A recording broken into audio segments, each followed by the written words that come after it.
श्री शिवाय नमस्तुभ्यम। हर हर महादेव। कैसे हैं आप सब। नवरात्रि का दूसरा दिन, माँ ब्रह्मचारिणी का दिन। एक दिव्य उपाय कच्चे दूध से आपको करना है। इस उपाय को करने से आपके जीवन में जो भी आपको असफलता प्राप्त हो रही है वो सब दूर हो जाएगी और आपको जीवन में हर क्षेत्र में विजेता प्राप्त होगी।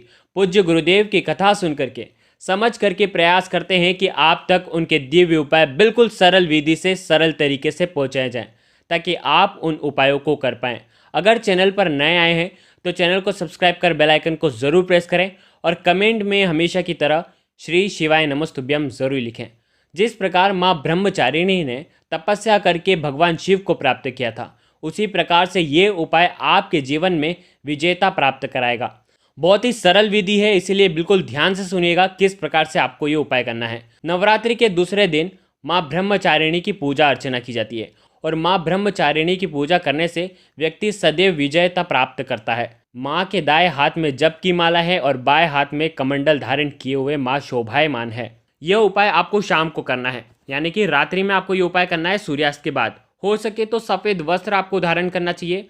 अब आपको देवी माँ के सामने बैठ जाना है। यदि आपने स्थापना की है तो उनके सामने बैठें, यदि आपने स्थापना नहीं की है तो माँ की फ़ोटो के सामने आपको ये उपाय करना है। आपको थोड़ा सा कच्चा दूध लेना है, आधी कटोरी कच्चा दूध लेना है। आपको ध्यान रखें, उबला हुआ नहीं होना चाहिए। थोड़ी सी शक्कर आपको रखनी है। माँ को बहुत प्रिय है कच्चा दूध और शक्कर, इनको भोग के रूप में लगाया जाता है, इसीलिए आपको ये रखना है। और ध्यान रखें, शक्कर के ऊपर आपको घी का दीपक प्रज्वलित कर देना है।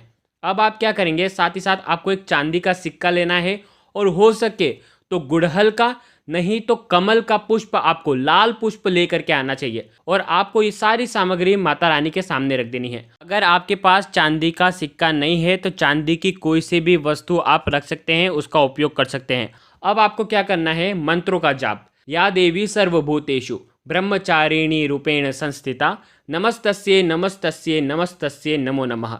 इस श्लोक का आपको कम से कम 7 बार जाप करना है। और उसके बाद अब आपको बीज मंत्र, माँ का बीज मंत्र का आपको जाप करना है। ह्रीं श्री अंबिकाय नमः, इस मंत्र का आपको जाप करना है कम से कम 108 बार। अब आप क्या करेंगे, जो कच्चा दूध है उसके अंदर थोड़ी सी शक्कर डाल देंगे और उसके बाद जो चांदी का सिक्का आपने रखा है वो डाल देंगे। और साथ ही साथ जो गुड़हल का पुष्प या आप कमल का पुष्प लेकर के आए हैं तो उसे भी आपको उठाना है। अब आपके जो दूध की कटोरी के अंदर थोड़ी सी शक्कर डली हुई है और एक चांदी का सिक्का डाला हुआ है। माँ का रूप शीतलता प्रदान करने वाला है और इसी से हमें विजयता प्राप्त करनी है। आपको क्या करना है कि जो कमल का पुष्प है वो दूध के अंदर डालना है, वो कटोरी के अंदर डालना है और आपके घर के हर एक कोने को आपको छिड़काव करना है। सबसे पहले हो सके तो मुख्य द्वार पर करें, धन रखने वाले स्थान पर करें और हर व्यक्ति के ऊपर करें। ये प्रसाद है, ये अमृत है। यदि आपके घर में किसी व्यक्ति को रोग हमेशा होते रहते हैं तो उसके ऊपर भी छिड़के। यदि किसी को सफलता प्राप्त नहीं हो रही है तो उसके ऊपर भी आपको छिड़काव करना है। यदि आपका बच्चा पढ़ाई लिखाई में कमज़ोर है तो उसके ऊपर भी आपको इसका छिड़काव करना है। तो इस प्रकार से ये उपाय आपको करना है। ध्यान रखिए, ये बहुत ही अचूक उपाय है। साथ ही साथ जो दिए के नीचे आपने जो शक्कर रखी है, थोड़ी सी अगर ज़्यादा शक्कर होगी तो वो आपको उठा करके आपके घर के डिब्बे में, वहाँ जहाँ पर शक्कर रखते हैं आप, उसमें आपको डाल देनी है और उसे भोग के रूप में आप ग्रहण करते रहे। अंत में दूध में से ये जो चांदी का सिक्का है या चांदी का कुछ भी चीज़ आपने डाल रखी है तो उसे आपको धन रखने वाले स्थान पर आपको रख देना है। यदि अंगूठी है तो वो आप धारण कर सकते हैं। इससे आपके जीवन में हर क्षेत्र में आपको सफलता मिलेगी। अगर कुछ भी चीज़ समझ में ना आए तो कमेंट में पूछ लेना, गलती बिल्कुल भी मत करना। श्री शिवाय नमस्तुभ्यम। हर हर महादेव।